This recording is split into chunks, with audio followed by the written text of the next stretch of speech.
delighted to have the opportunity to come and chair this session today.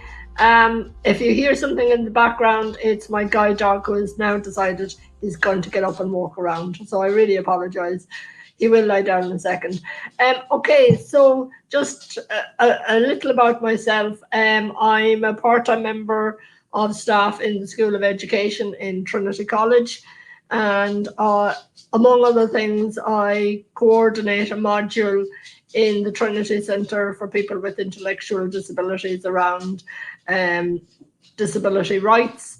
I also supervise master's thesis students, and I suppose I also am a co-convener of the Forum for Disabled Staff and Postgraduate Students within Trinity, which is a group that has been set up in the last 18 months or so and is unique to Trinity. And I also sit on an equality committee grouping for disabled staff.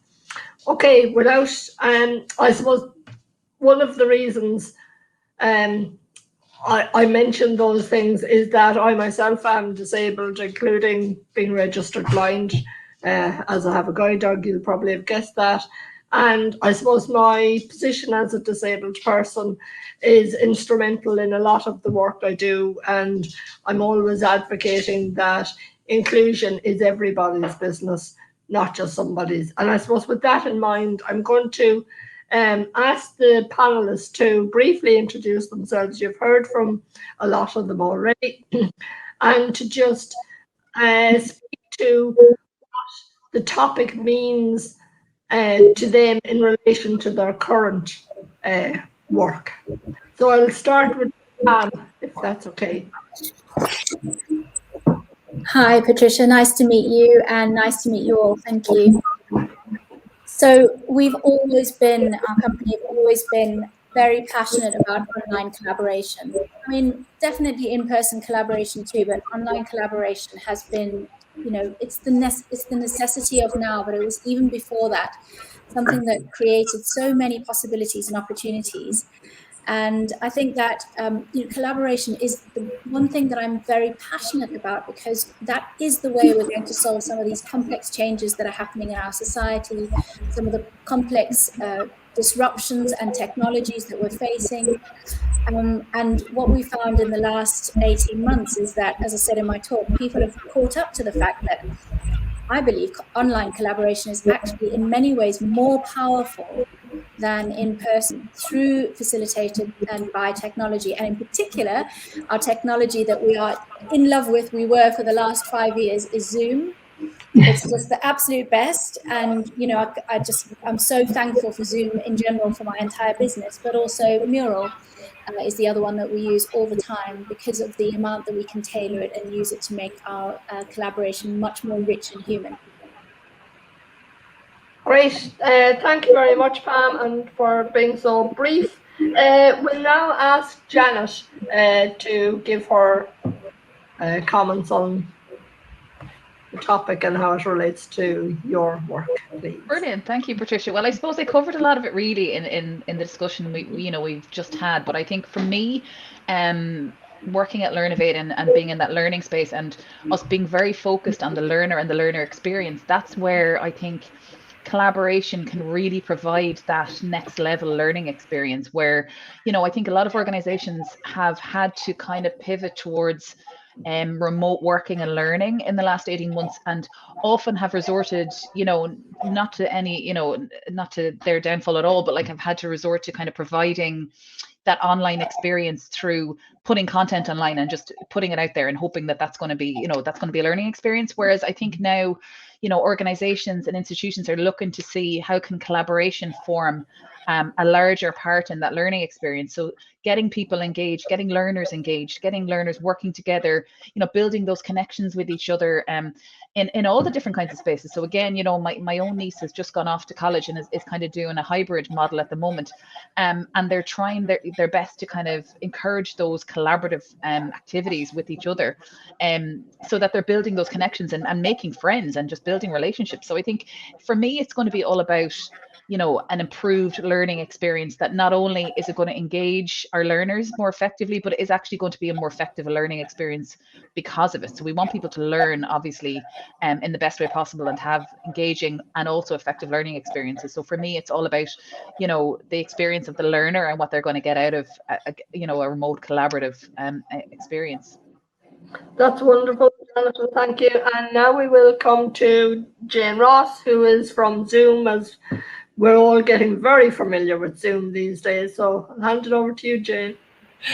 Thank you, Patricia, and thank you for the invitation to participate today. We are really excited to be here.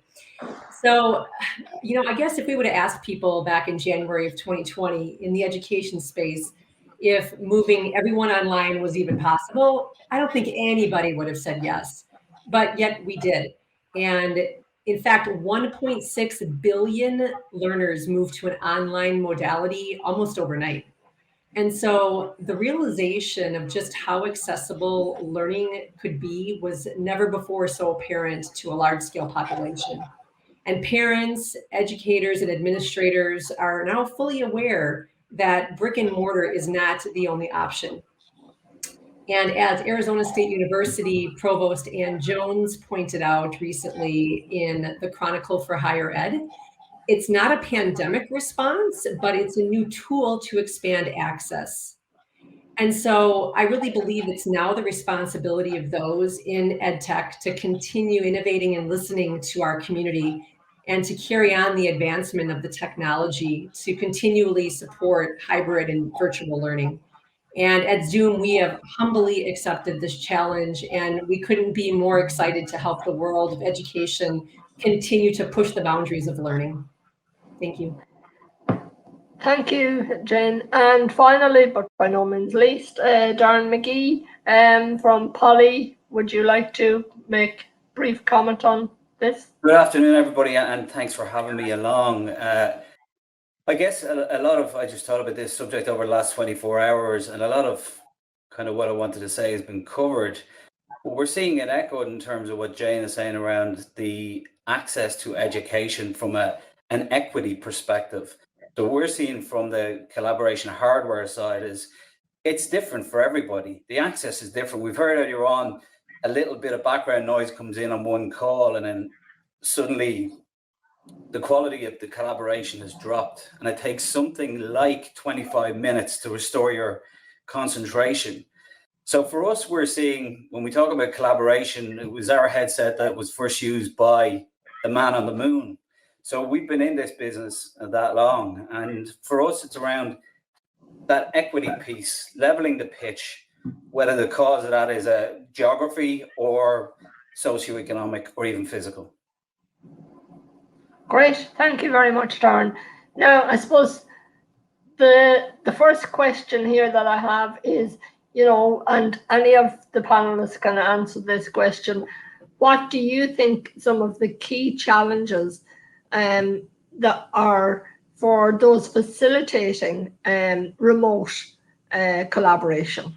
And anyone in particular would like to start that? I'll happily do that, Patricia. I think Great. I suppose we're looking at those challenges with engagement, right? So I think that's going to be that's something that we have to kind of nail down, because it's if we don't get the people engaged and motivated to come in and collaborate, and that's the initial thing that we have to get right.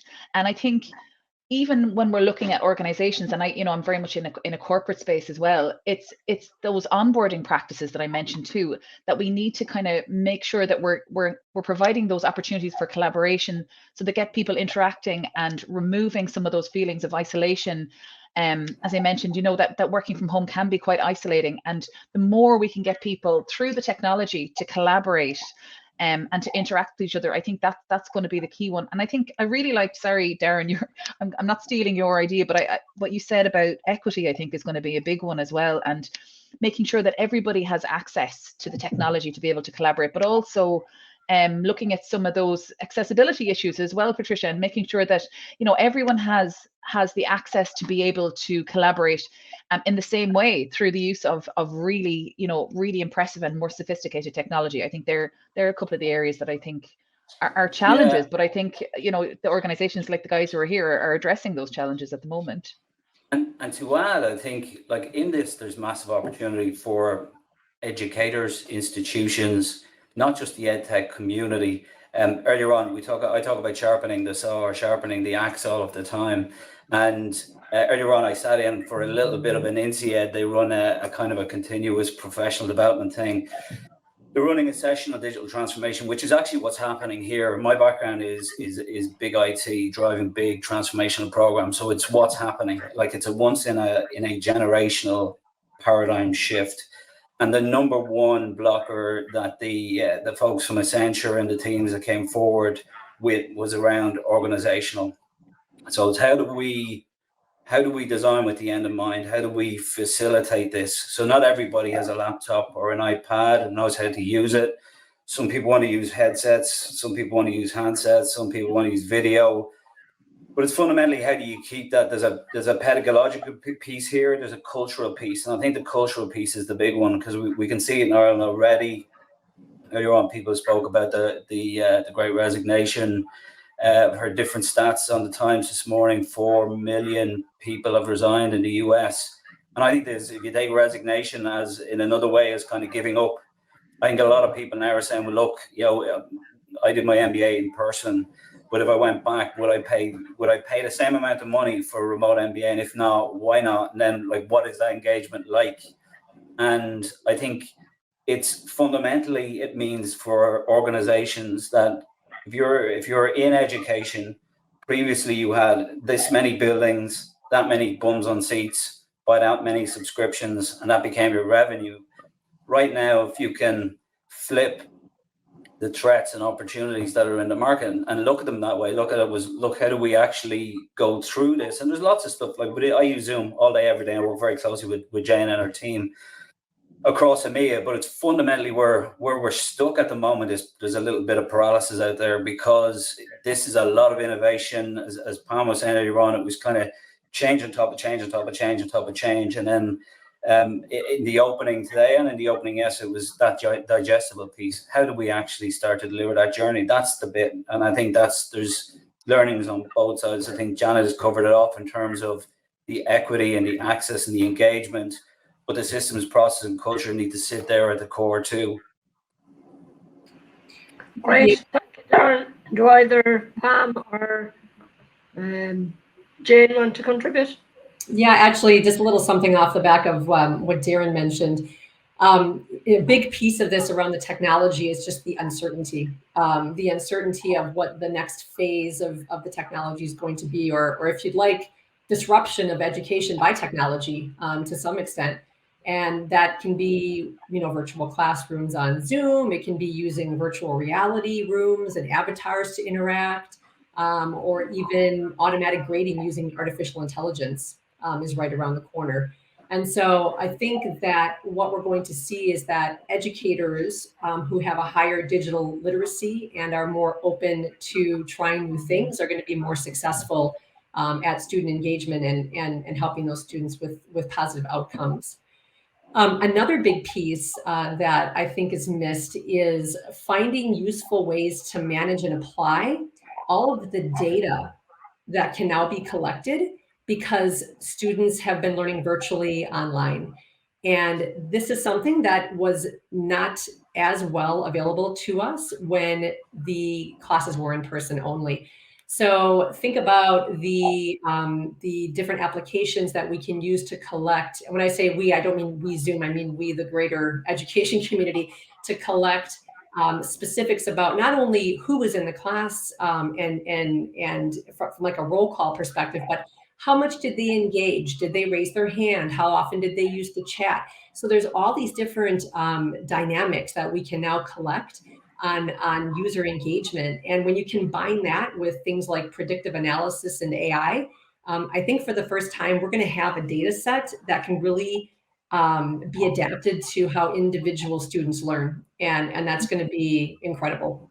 I would totally agree with you there, Jane. You know, one of the things that I think all of us have seen is one of the main barriers to online collaboration is bad habits. Just from a psychological point of view, we've always done it this way, so we're always going to do it that way. And of course, we've seen educators really stepping up in very pressured times and doing the best that they can. But not everybody has been able to relinquish the past and sort of say, well, this is different. Janet, you were talking about asynchronous communication or not using Zoom to sit there and go through slides. And I couldn't agree more. You know, a lot of what we're doing is just disrupting those terrible habits that have no place, or even worse, the habits that we've had in a crisis, and trying to take that pace or that intensity through into past, you know, post-crisis. And Jane, your point about the data that we're going to get about behavior is exactly that. You know, we'll be able to measure ourselves as collaborators, even our contribution within teams, based on the interaction that the data sets are going to be developing. And I do hope that we use that basically, you know, to answer another question about, you know, how do customers impact on the innovations around technology? Because I think customers should be co-creating the innovations, because we're the people who are using it, and we're the people who know what we want to increase that engagement. That's great, and we will definitely be coming back to that topic in a short while. And I'm going to direct the next question firstly to Darren and Jane, but you know, Janet and Pam, please feel free to hop in with anything. But I suppose it's, what do you think the future of digital collaboration looks like from a tech perspective, and what features do you think will be important to the collaboration experience? I'm happy to go first. You go. So firstly, I think, and most importantly, is that one size does not fit all in education. You cannot come to the table with one solution and expect that it's going to fit everybody's use case. So it's really important that whether you're designing software or an application or hardware, it has to be flexible, and it has to give the user community different options to meet their individual needs. I'm going to give you an example. At Zoom, we've just recently released Zoom apps. And those are in-product apps that seamlessly integrate with the Zoom experience. A little bit different than our Zoom marketplace, where you can go out. We've got over 1,500 apps out there. These are actually in-product apps that you can enable while you're in a meeting or a webinar. And today we've got 62 available, and we're adding more every week. And it's going to continue to enhance our users' ability to collaborate and engage with the student audience in a way that best suits them. Okay, so we're not shoehorning them into any one option. Another important factor in the collaborative experience is to make the whole experience frictionless for both educators and students. And think of even the ability to seamlessly transition between devices. I mean, my two sons are both doing full-time virtual learning this year. They're 10 and 11. And they often go from laptop to mobile device.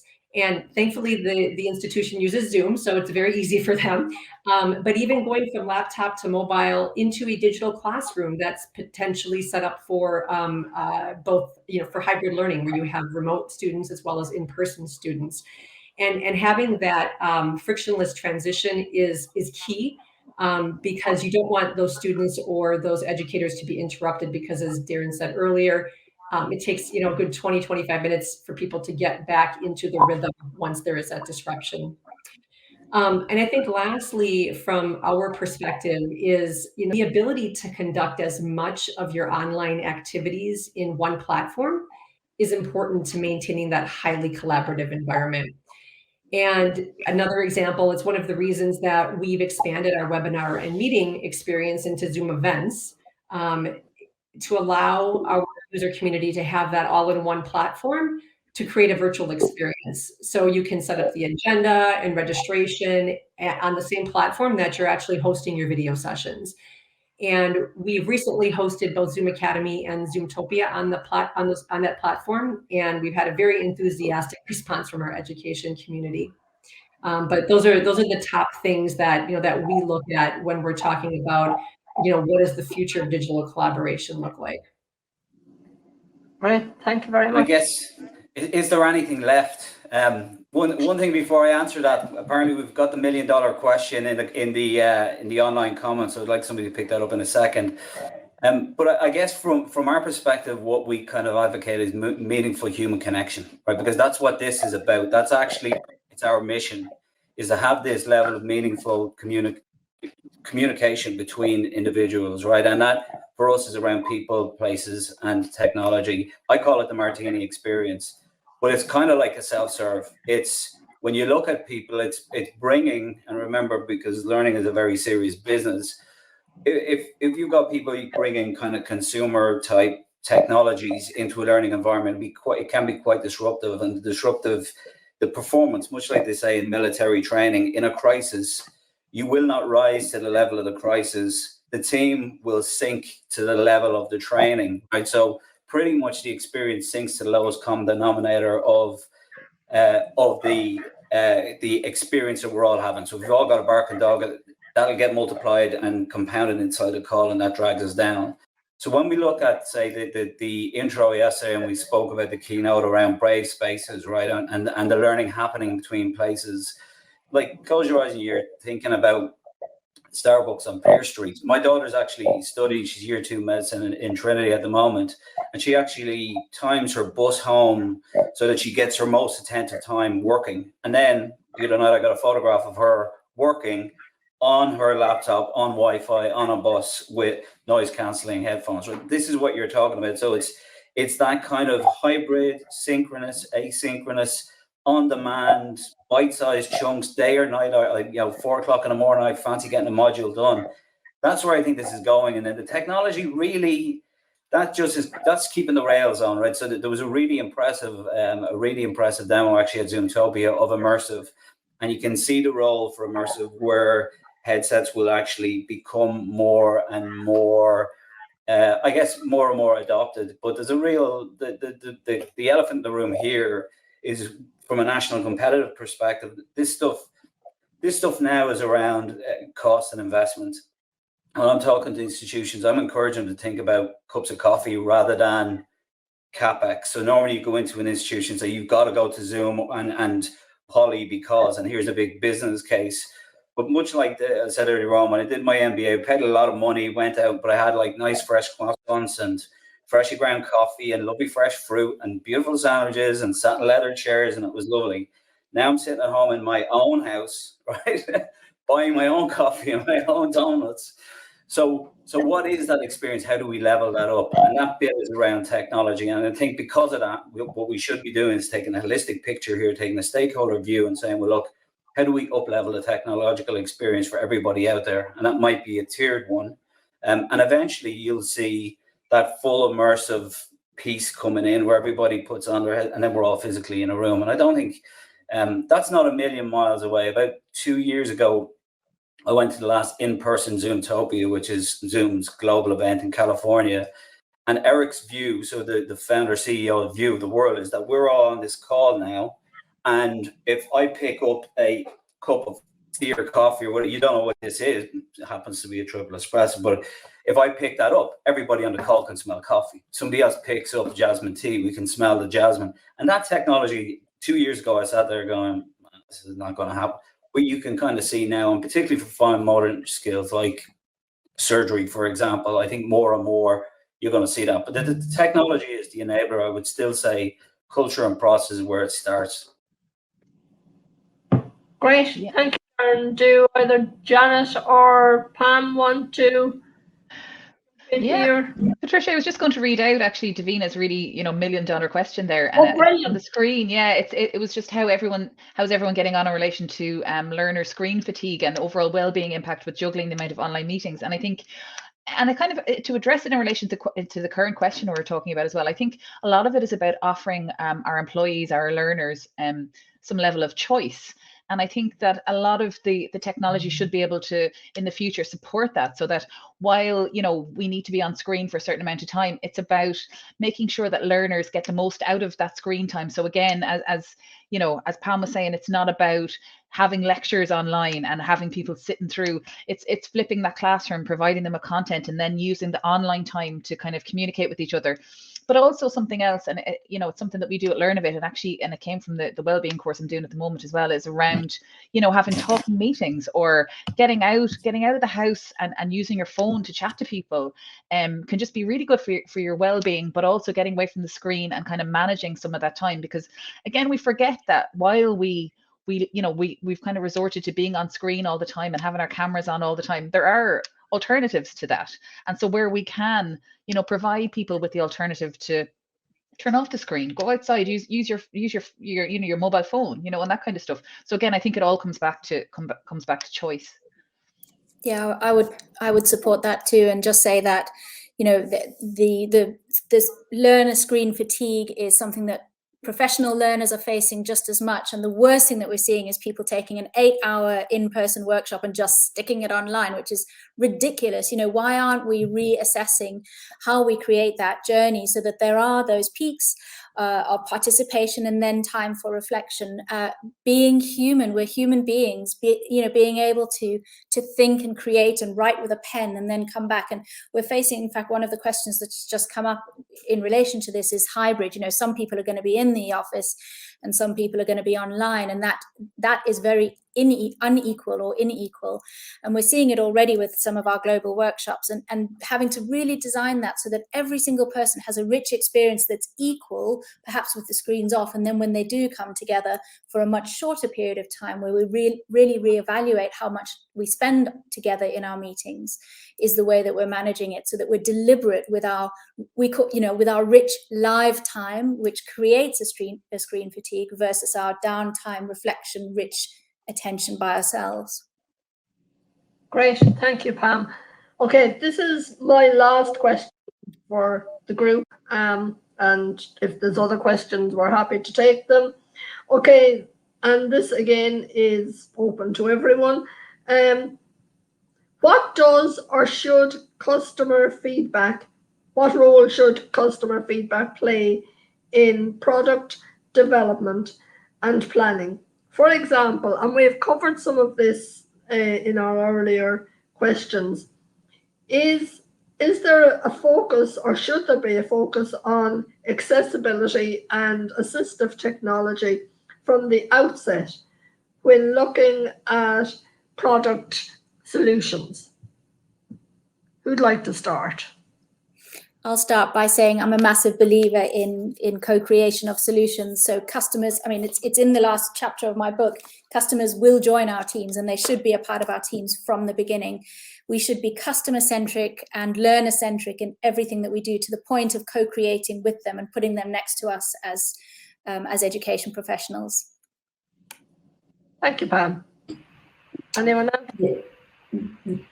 Yeah, I'll jump in. So this has always been one of Zoom's #1 passions. Since we launched in 2011, customer feedback has been our North Star whenever we're developing or enhancing products and features. And we've also been driven by our passion for education and focused on making the platform as simple as possible to allow for the quickest and easiest deployment for users. And here we really want to make human connection easy for everyone, everywhere. And so we actually train our teams to sustainably build accessible products. And then we test our products with assistive technologies and continually listen to customer feedback to build the products that fit the needs of our customers. Some recent examples of features that highlight this are multi-spotlight and multi-pinning. And this was specifically to better facilitate interpreter and speaker videos so that everyone sees them regardless of who is speaking. Yep, absolutely. I agree there. Darren or Janet? Yeah, look, from our perspective, again, customer insights are behind an awful lot of our product development. And actually what we're seeing is even on the post-COVID piece, a lot of our devices themselves are covered in a thing called microbands, so it's to stop germs from spreading. But more and more what we're seeing is an interest around kind of health and well-being. So looking at like how much noise people are exposed to on a daily basis and feeding that back comes out of a lot of our contact center work. But I guess to take the motherhood and apple pie away from it, because every marketing book and every marketing story ever started with says start with the customer, and you know the follow the yellow brick road and everybody's going to be happy and all stakeholders will be on side. Effectively, what we're seeing now is far more teeth coming into that. So we have a whole inclusion diversity group, but it's embedded as part of our product development team now. What we're seeing coming out of the States, and I think this will drive it, is it's making its way, accessibility in products is making its way into legislation for public tenders. So that's going to roll into the EU. So your products, services, your software, your hardware will have to be, like I read a statistic about 2 days ago, it said something like 99% of websites are not accessible to visually impaired people, which is just insane when you try to look at something that again is remote learning. And I'm looking at a really good question from Joe Rafus in the comments here that kind of feeds into this, which is different. I'm passionate about inclusion, but it's a different kind of exclusion. It's exclusion because of money and not access to the right tools. This is where I think it's not a one size fits all. We are talking, we've about 10 years of work done around personas and profiling. But again, just like I said on the MBA example, give me a Rolls Royce setup at home because I'm not getting my free coffee.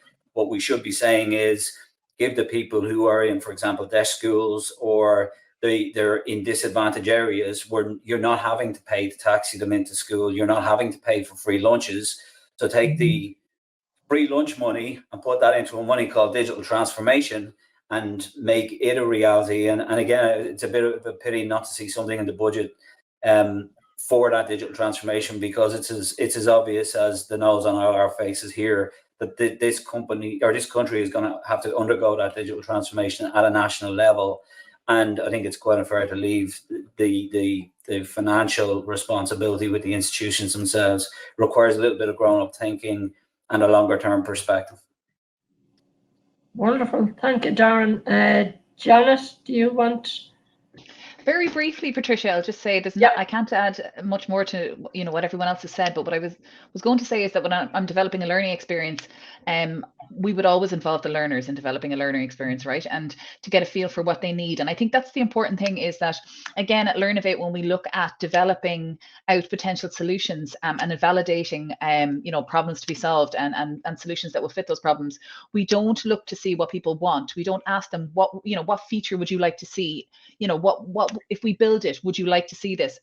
It's very much focused on people's needs, and also with providing, getting them to provide us with examples of in previous situations how they've addressed particular challenges, rather than a list of features that they would love to see. And I know the guys here, I'm sure, work in that situation where if you said, and in the learning space, if I had a learning management system and said, well, if I had all these bells and whistles, would you use them? Of course, people are going to say, absolutely, I want all of that stuff.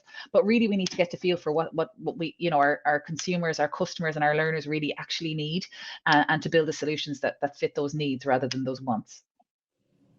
Great. And I suppose, I'm particularly interested in all the questions, but that one resonated with me because, as I said, of my vision impairment. But I think picking up on what Darren said, it's not just the person with a disability that we're trying to ensure has access and, has the same experience. But I genuinely think it is vastly improved since I started using technology. It's incredible. I suppose, at times it's very frustrating because it works seamlessly on one platform and you move to something else and it's not working. And again, like as Janet said there, it is engaging with the learner or whoever it might be and ensuring that how best to meet their needs. For me, even using this platform today, I tormented Louise over the last week, and we had a couple of attempts at me getting in successfully so that I knew exactly what I was doing, and it is that, and I suppose we all are aware that technology is a wonderful tool that should be available to help everyone, and assist in that. And again, we've all experienced that, during the pandemic, as someone said earlier, at the start, no one thought all this learning could happen online, and suddenly it was all happening online. And for the first time, it was including people that were really struggling to appear in the physical space. So we have to continue to ensure that those people, now that we have gone back to a physical space in some instances, can still experience the benefits of the technology. And I'm just conscious of time, number one, but also, was there any question in the chat box that anyone spotted that they want to answer? I'm cheating now because I'm not looking in the chat box. But Darren was very quick, and a couple of you there were very quick to spot interesting questions. So if there's anything there that... I think Francis has raised one there around the collaboration is, it's also non-linear, and I think that's very true. Up until this year, I'd spent my whole life out around EMEA, actually around the world flying, and it is those gaps, those offline conversations, and I think that's the piece around hybrid, that it needs to be interspersed. So there is a bit where there is a little bit of personal contact. There was a couple of questions there, and I'd recommend somebody or anybody or everybody check out a company called Articulus in the US. When you're talking about driving storytelling into and driving attention spans into content that you necessarily have to drive PowerPoint down in over a Zoom session, the stats are very interesting. They do kind of hands-on, complementary, top-up skills sessions, but they reckon, I think, that you need to see movement on a slide every sub 5 or 10 seconds. It's amazing how quickly you've got to keep, and it doesn't really matter what you do for information retention. You can just have a pen and just keep squiggling around words or drawing associations with words. They're my last two okay pieces.